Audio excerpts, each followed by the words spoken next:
Gers pajais MB un chef, un presidente o un president ci maina lu pajais. In Svizzera fa una gruppa de 7 cuslieres e cuslieres federils e minchun ha sies responsabilitets.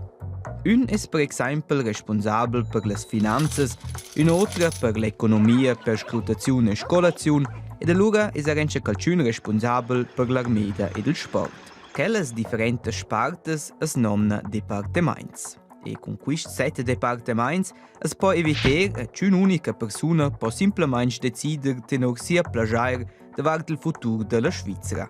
C'è prova per esempio la cusliera federale, che è responsabile per il traffico, di cercare una soluzione per le geres colonne che dossano via svizzeres.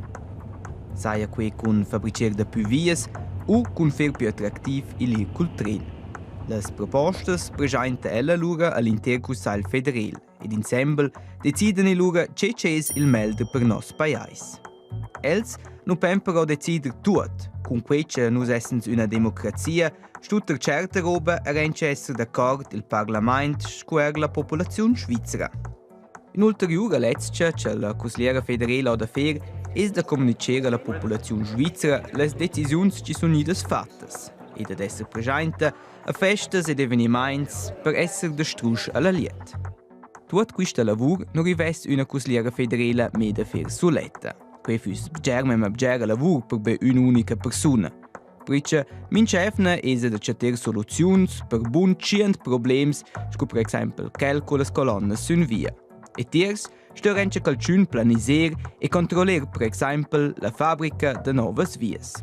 O c'è stiamo a disposizione la Cusliera federale, che è responsabile per il traffico, pondant 2500 collaboratori e collaboratori.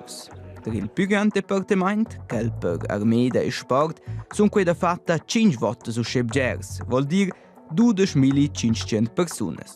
Cuslieres o cuslieres federals hanno una grande influenza e tutti non c'è tra i più importanti politici del nostro paese. Per il che interessa che ad Schebgers ci diventa la nuova cusliera o il nuovo cuslier federale.